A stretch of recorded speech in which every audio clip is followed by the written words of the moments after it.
Je voudrais rappeler la phrase que Marianne Novak nous a livrée hier sur le moteur vraiment de son engagement personnel. Elle a dit que son engagement prenait racine dans le sentiment qu'elle devait justifier de sa propre existence en aidant les vivants.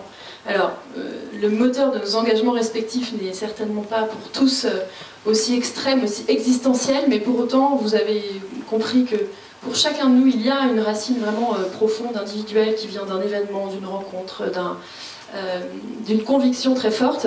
Mais comment est-ce qu'à partir de là, notamment quand on est au sein d'une fondation, comment est-ce qu'on se tourne aussi vers les autres pour aller plus loin? C'est souvent lié à la préoccupation d'impact.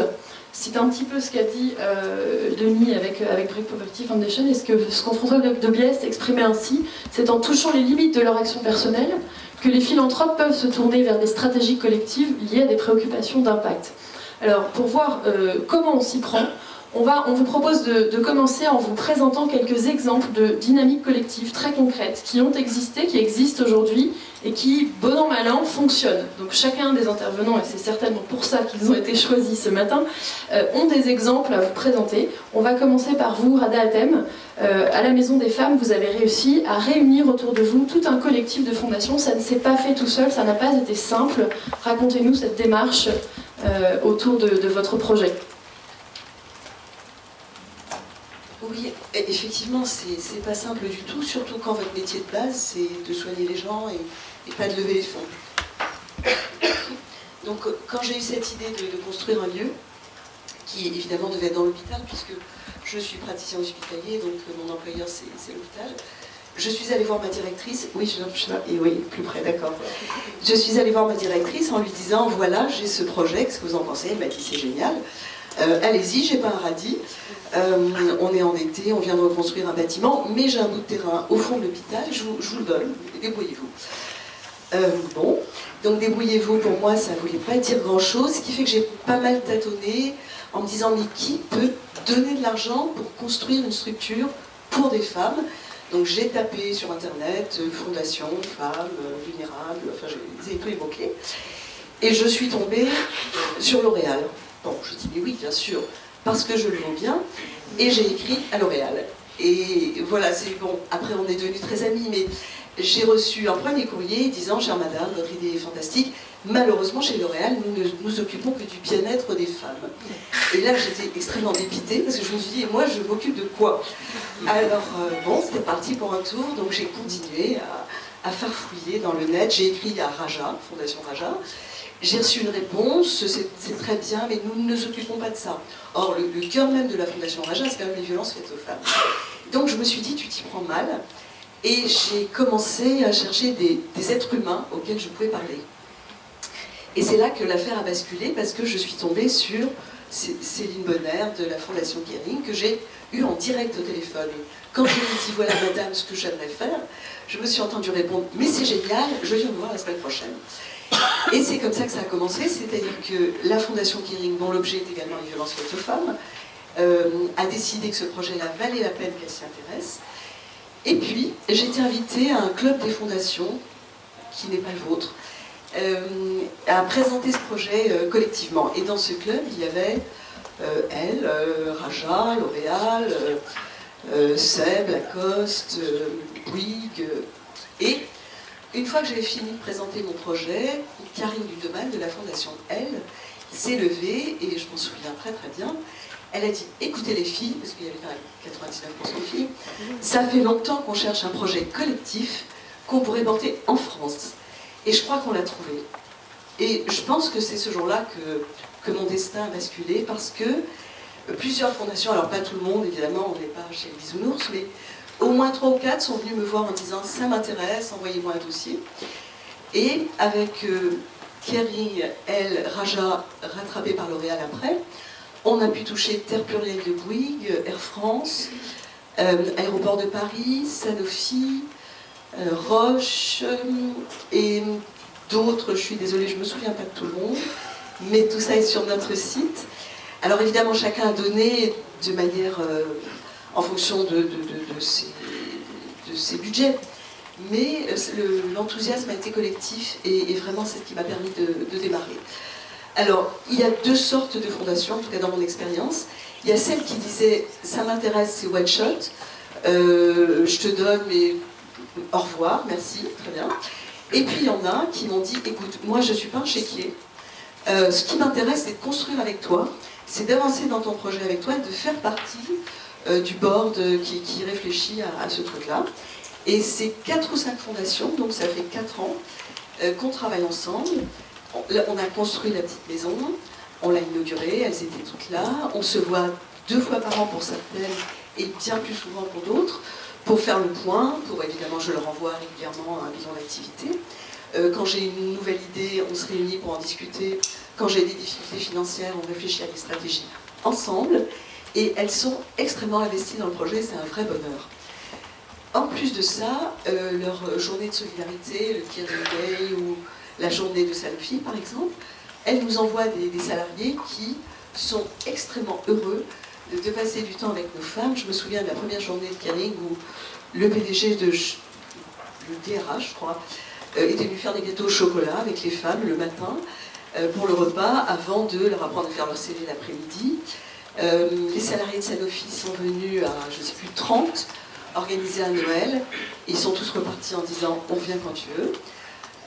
Il y a un mois, on a fait une journée bien-être pour les femmes. Et là, je crois que c'était encore Sanofi, il y avait des gens qui travaillaient aux ressources humaines, à la compta, je ne sais pas où, qui se promenaient dans la maison des femmes avec des bébés dans les bras, pendant que les mamans se faisaient masser. Il y en avait même un qui mettait du vernis à une femme. J'ai des photos assez incroyables de cet événement. Bref, tout ça pour vous dire que ce collectif que je n'imaginais pas, parce que moi en tant que médecin, je n'avais aucune expérience des fondations, je l'ai vécu et je peux témoigner que c'est quelque chose qui fonctionne super bien. Alors évidemment, Laurence m'a autorisé à parler de petites difficultés. Par exemple, je m'occupe d'avortement, je m'occupe d'excision, puisque dans la masse de thématiques qu'on a, on a principalement 3 unités qui se dégagent: le planning familial, IVG, contraception, les mutilations sexuelles, prise en charge psychologique, clinique, chirurgicale éventuellement, puisque je pratique la transposition du clitoris, et violences conjugales et sexuelles. Et donc, certaines fondations, qui par exemple travaillent beaucoup avec l'Afrique, m'ont dit, écoute, non, on ne va pas mettre en avant l'excision, parce qu'on aurait trop peur que ça impacte les gens avec lesquels on a des liens financiers en Afrique. Donc on va dire qu'on te soutient, mais pour la partie IVG. Bon, d'autres sont un peu plus gênés par rapport à l'IVG et préfèrent mettre l'accent sur l'excision. Chacun y met ce qu'il veut et je fais avec, mais au fond c'est pas très grave. Autre problématique, autre contexte, mais de nouveau un projet très concret dont la dimension collective est vraiment intrinsèque. Bernard, parlez-nous un petit peu du collectif pour l'emploi. Oui, merci. Donc effectivement, on est sur un autre thème qui est le thème de l'emploi. Hein, mais l'emploi comme, je dirais mieux que moi, comme élément de dignité pour les personnes dans la société. Donc je trouve qu'il y a 5-6 ans, en fait, on avait lu un article de la revue de Stanford sur l'innovation sociale qui parlait de collective impact et qui modélisait un peu, définissait un peu ce que c'est que du collectif, notamment fait aux États-Unis. Certains d'entre vous connaissent peut-être l'association Strive qui avait mis en œuvre une initiative dans une ville aux États-Unis autour de l'éducation, rassemblant toute une série d'acteurs. Et du coup, on s'est posé la question, côté Fondation Accenture, tiens, est-ce qu'il n'y a pas quelque chose à creuser? On fait toutes nos actions, c'est très bien, on fait beaucoup de mécénat de compétences, on accompagne des associations depuis longtemps, comme ça, mais finalement, on a plein d'autres fondations qui font plein de choses aussi, et est-ce qu'on ne pourrait pas collectivement faire quelque chose de plus pertinent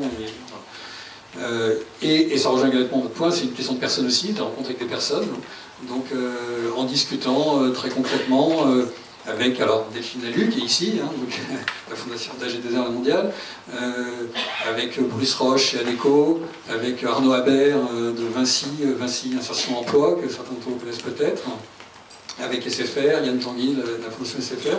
On s'est dit, il y a peut-être quelque chose à créer, quoi.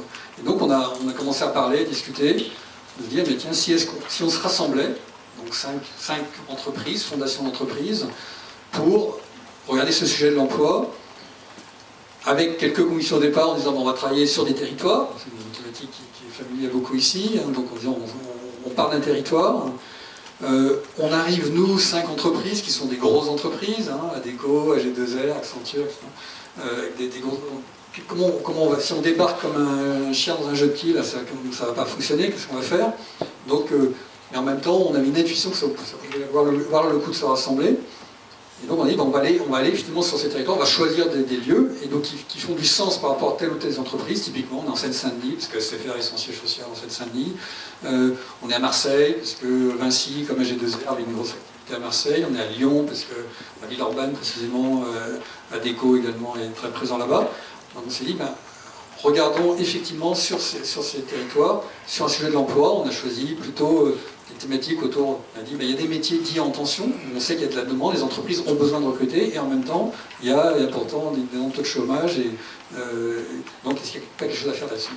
On a passé quasiment une année, finalement, dans ces territoires, à rencontrer tous les acteurs de terrain, les associations locales, etc., dans des journées de co-création, de réflexion, de brainstorming collectif. Donc, en moyenne, avec plusieurs centaines d'associations avec lesquelles on travaille, qui sont sur ce territoire, en disant, mais finalement, de quoi avez-vous besoin, quoi? On arrive comme ça, de quoi avez-vous besoin? Est-ce qu'on peut vous aider sur votre territoire, sur ce sujet, des métiers en tension, en se disant qu'il y a des personnes qui cherchent un emploi, il y a des métiers qui sont disponibles, est-ce qu'on peut faire quelque chose? Et ce qui est arrivé finalement, donc ça fait 3 ans qu'on a ce programme, c'est qu'il y a eu une grosse diversité d'actions qui ont été mises en œuvre. Donc chaque territoire a fait émerger des besoins, des approches très différentes. On a un exemple très concret à Marseille. On a créé une école de vente dans les métiers du commerce, Scola, avec d'autres acteurs. Quand je dis 11, le collectif, mais tout plein d'acteurs associatifs qui étaient déjà présents. Il y a l'école Deuxième Chance, il y a toute une série de personnes qui sont autour de ça. L'apprenti d'Auteuil, absolument, merci Delphine, voilà, je suis très très présent sur le sujet. Et donc concrètement, dans un centre commercial là, qui est sur le port, donc, superbe, là, avec une vraie boutique de vente, où des fournisseurs de prêt-à-porter, etc., acceptaient de jouer le jeu, de donner d'approvisionner leurs vêtements, pour que des personnes puissent apprendre, des jeunes puissent apprendre le métier de vendeur, vendeuse. Alors que dans d'autres endroits, c'était plutôt le lien école-entreprise qui a été mis en avant, avec de la découverte de l'entreprise, des parcours éducation-entreprise. Bon, voilà, toute une série d'initiatives très différentes, faites avec les associations locales, et avec l'idée de départ que telle ou telle association qui est présente localement sur le territoire devait être un petit peu le pilier, le porteur, le backbone, on dit en anglais, de ces initiatives sur le terrain. Et nous, les 5 entreprises, fondations apportant des moyens humains, en mécénat de compétences, financiers, pour soutenir telle ou telle de ces initiatives. Avec une caractéristique, dès le départ, alors on a voulu très fortement jouer le jeu de la construction collective et de la confiance, de la transparence. Donc on a décidé d'entrée de jeu qu'on n'aurait pas de document juridique, formel, administratif qui régirait notre collectif. On n'a pas de contrat entre nous, on n'a pas de charte, on n'a pas une convention, on n'a pas un truc, donc on le fait, simplement. Et donc c'est basé sur les personnes qui se réunissent très très régulièrement pour définir des actions, travailler avec les acteurs divers et variés. Donc voilà, c'est porté par les personnes, effectivement, transparence, clarté, ajustement au fil de l'eau, donc ça a beaucoup varié, avec un débat permanent sur le qualitatif versus le quantitatif. Des grosses entreprises comme nous, on aime bien les indicateurs, on aime bien les résultats, on aime bien les chiffres, savoir combien, etc., quand. D'autres étaient beaucoup plus sensibles effectivement à la dimension qualitative, définissant les projets, les parcours, etc. Et donc on a cette tension permanente qui se fait et qui permet petit à petit d'avancer, de tuner. Et à un stade aujourd'hui, je vais m'arrêter là où on a vu des projets concrets se mettre en place avec ces acteurs de terrain, une incroyable confiance collective et la conviction qu'effectivement, alors on a changé, je pense, chacun de nos manières de travailler, y compris dans nos propres fondations en général. Et on voit là, effectivement la richesse du collectif. Et on se pose la question quelque part aujourd'hui de la phase d'après. Donc, quel nouveau projet, dans quel nouveau territoire, avec quels nouveaux acteurs. Et donc, là, je profite pour faire une invitation à ceux qui seraient intéressés. On ne veut pas du tout un truc fermé, porté par l'un par l'autre, mais donc si des entreprises, des fondations sont intéressées sur des projets XY, ça fait partie de ce collectif qui puisse évoluer dans le temps, dans ses formes, avec toute une série d'acteurs. Voilà, je pourrais revenir sur d'autres enseignements après. Merci Bernard. Alors vous comprenez ce qu'on essaye de faire là à travers ces exemples, c'est petit à petit de permettre que se dégagent les facteurs clés de succès ou d'échec du collectif.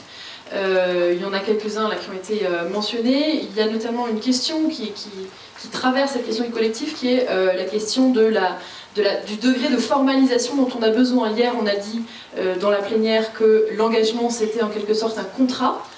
Là, Bernard nous dit que de son point de vue, on a plutôt, c'est plutôt un engagement moral, voilà, plus lâche et plus informel qu'un contrat écrit, et que c'est comme ça que ça peut fonctionner dans une relation de confiance entre personnes.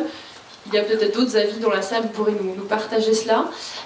Tout de suite, on va passer à un autre exemple proche de la question de l'emploi qu'a évoqué Bernard, avec Denis Metzger, qui lui aussi a choisi de travailler avec différents acteurs à l'échelle d'un territoire. Expliquez-nous cela. Vous avez votre micro. Pour fixer le cadre, quelques chiffres, le constat. Il y a en France 3 millions de personnes qui vivent dans un état de pauvreté, je dirais presque d'indignité. Pardon, 9 millions de Français qui vivent dans cet état de pauvreté. Et parmi ces 9 millions, 3 millions sont des enfants et des mineurs.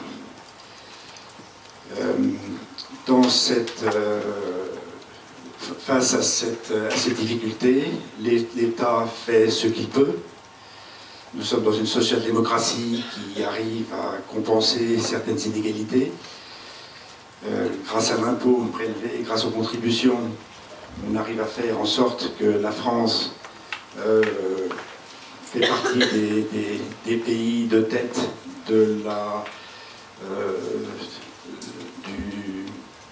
du faible nombre de pauvres par rapport à sa population. Donc c'est une chose dont il faut être fier.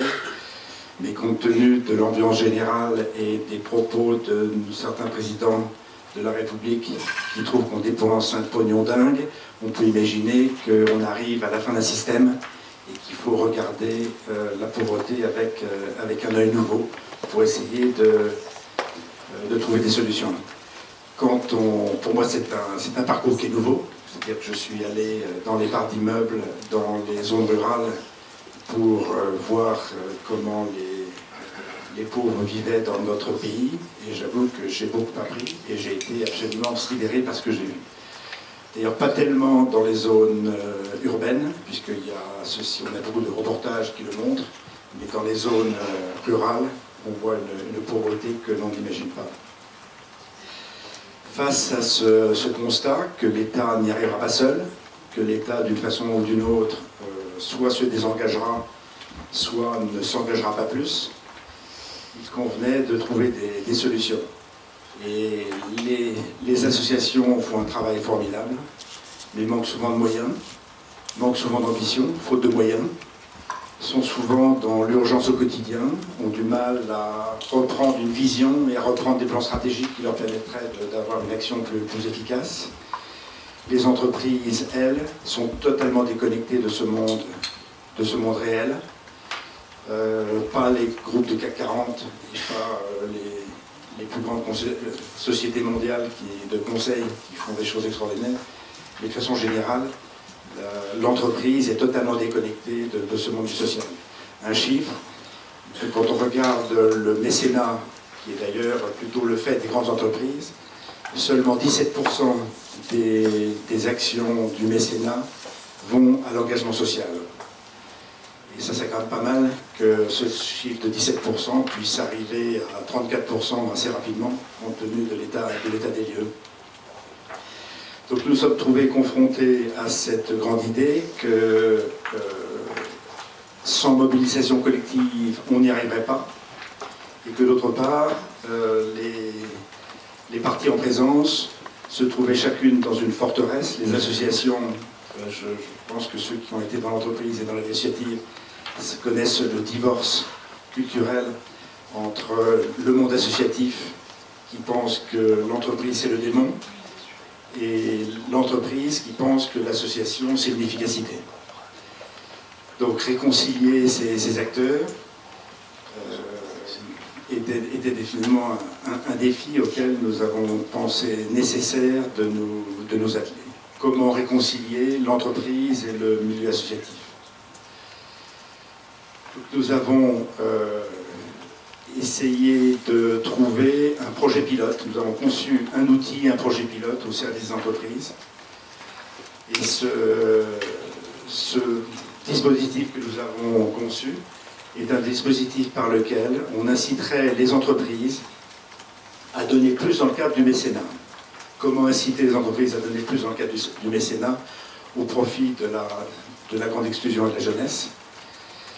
C'est par un système dans lequel on lancerait une grande mobilisation, un grand mouvement national, dans lequel les entreprises se verraient fixer un objectif de 2% de leur résultat net doté au profit d'une action territoriale en faveur de la grande pauvreté et des jeunes exclus. Ces 2%, certes, c'est beaucoup d'argent, mais je vous rappelle que l'État en prend 60%, donc il s'agit en réalité, net après impôt, de 0,8% de leurs résultats. On retrouve là l'échelle territoriale que Bernard, sur laquelle Bernard insistait aussi, qui est certainement essentielle pour bâtir cette dynamique collective et pour expérimenter ce genre de démarche.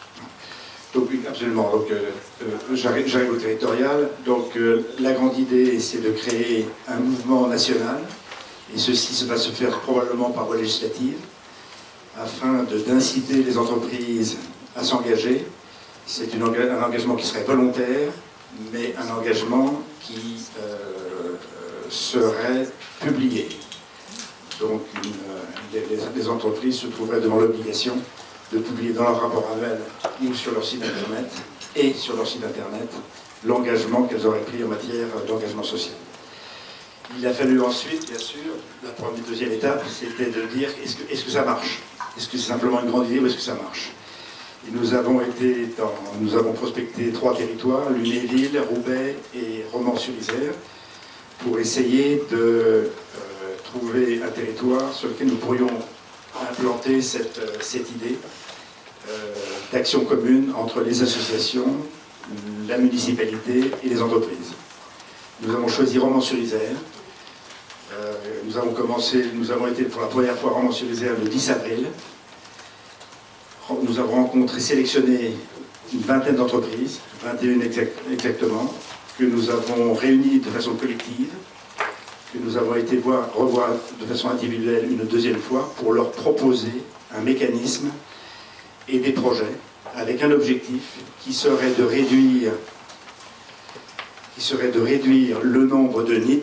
Pour ceux qui ne connaissent pas ce que c'est qu'un NEET, c'est les Neither Employed Nor Educated Nor in Training, c'est-à-dire les décrocheurs, de se donner un objectif, de réduire le nombre de décrocheurs qui sont au nombre de 1000 selon l'INSEE à Romans-sur-Isère, de réduire ce nombre de 1000 à 500 en 3 ans. Pour cela, il fallait identifier les causes de cette exclusion de la jeunesse, il fallait trouver des programmes adaptés et vendre ces programmes aux entreprises. Donc nous avons sélectionné 15 programmes selon des axes qui ont été définis dans le cadre du plan pauvreté, qui démarre de la première enfance jusqu'au soutien des mères, en passant par l'échec scolaire et l'inclusion professionnelle. Donc nous avons choisi des grands thèmes, des catégories, et nous avons proposé aux chefs d'entreprise des projets sur lesquels devaient se mobiliser. 6 projets ont été retenus, et sur ces 6 projets, en 3 visites à Romans-sur-Isère, nous avons trouvé 1 million d'euros qui seront mobilisés pour cette action sur 3 ans en faveur de la grande exclusion des jeunes. Quelle est la leçon de cette expérience? C'est que quand on motive des gens sur leur quotidien, sur les difficultés qu'ils rencontrent au quotidien, quand on leur donne des outils et quand on leur montre une mobilisation générale, quand je dis mobilisation générale, c'est quand on a dit aux entreprises, si vous mettez 1, la mairie mettra 1. La mairie s'est assez dégonflée assez rapidement. Quand on est arrivé à 150 000 euros, la mairie a dit stop, je m'arrête là. Mais au moins, cet engagement collectif, cet engagement du maire qui a osé dire devant les entreprises, si vous mettez un, je mets un, je le trouverai un. Cette motivation collective a un effet formidable. Et on est rapidement dans la pression des pairs, on est rapidement dans le name and shame, qui a une puissance formidable dans un monde relativement restreint, sur un territoire, une localité où tout se sait, on arrive à déplacer les montagnes. Merci beaucoup. Une autre expérience, évidemment, sur le même sujet, sur la question de l'emploi, du côté d'ATD Quart Monde, qui a un ADN profondément collectif. Pierre Humanier, parlez-nous de territoire zéro chômeur de longue durée. Avec beaucoup de plaisir. D'abord, je tiens vraiment à saluer tout ce qui a été dit. C'est intéressant parce que notre cheminement était un petit peu différent compte tenu de ce que nous sommes. D'abord, il faut se rappeler que nous sommes un tout petit. On a un certain pouvoir d'impact, on a un certain impact au niveau politique, puisque le rapport sur le plan pauvreté, je l'avais sur la partie enfance et famille et éducation, j'avais été avec Dominique Versini chargé de le proposer. Tout n'a pas été retenu, mais donc effectivement on a un impact assez important qui est sans commune mesure avec notre taille et nos moyens. Donc c'est parti d'une question, la question du droit à l'emploi. Question philosophique, est-ce que c'est un droit opposable ou pas? Pour moi qui ai vécu toute ma vie professionnelle dans l'entreprise, le droit à l'emploi, j'avais beaucoup de mal à voir ce que ça voulait dire. Et comme j'étais président de l'ATD, j'avais un certain pouvoir de nuisance pour renvoyer les gens en disant bah, écoutez, je ne comprends pas, expliquez-moi, etc. Et du coup, on a beaucoup travaillé, ils ont beaucoup travaillé, on est arrivé à ce projet. La deuxième chose, qui est peut-être même la première, c'est depuis des années, on travaille sur justement l'activité humaine et l'emploi, à la demande des personnes très pauvres, parce que contrairement à ce qui est dit par certains politiques peu informés, parce que j'imagine pas qu'ils soient malhonnêtes, la grande aspiration des gens qui n'ont pas d'emploi, y compris l'aspiration des gens qui sont des décrocheurs, c'est en fait d'avoir un emploi. Il y a l'aspect monétaire, mais il y a aussi, et c'est peut-être le plus important, l'aspect de dignité, parce que nous avons pris le risque phénoménal, il y a 7-8 ans, de créer une entreprise qui s'appelle Travailler à prendre ensemble, dans lequel d'emblée nous avons donné le statut de CDI à des personnes dont le critère de choix était qu'ils voulaient travailler et qu'ils étaient très loin de l'emploi. Donc dans ces personnes qui ont de vraies difficultés de vie, il y en a beaucoup qui sont absents. Et quand ils sont absents, ils ne sont pas payés. Et quand ils sont présents, ils sont payés au SMIC, ou un peu plus. Et donc, quelquefois, ça serait mieux pour eux, sur le plan financier, de se mettre au chômage. On fait un licenciement pour faute, on peut trouver ça dans le Code du travail. Et puis, on les licencie au chômage, et pendant ce temps, ils continuent, ils sont indemnisés. Et puis, nous, quand ils reviennent, eh bien, ils sont payés. Eh bien, les gens ne veulent pas. Ils ne veulent pas être indemnisés, donc ils ne sont pas payés. Quand ils ne travaillent pas, ils ne sont pas payés. Mais il y a cette notion, j'ai un travail. Vis-à-vis de moi-même, vis-à-vis de mes enfants, vis-à-vis de mon conjoint, de mon compagnon, de ma compagne, j'ai un travail. Et vis-à-vis de la cité. Donc ça, c'était le point de départ. Donc, pour nous, et je pense que ça se démontre aussi sur le plan macro, c'est qu'il y a l'emploi qui produit des richesses, et l'emploi doit produire des richesses, mais le fait qu'il y ait de l'emploi, c'est aussi un bien économique. Quand il n'y a pas d'emploi dans certaines populations pendant des années, on récupère un Trump. On récupère un certain nombre de problèmes sociaux qu'on connaît bien.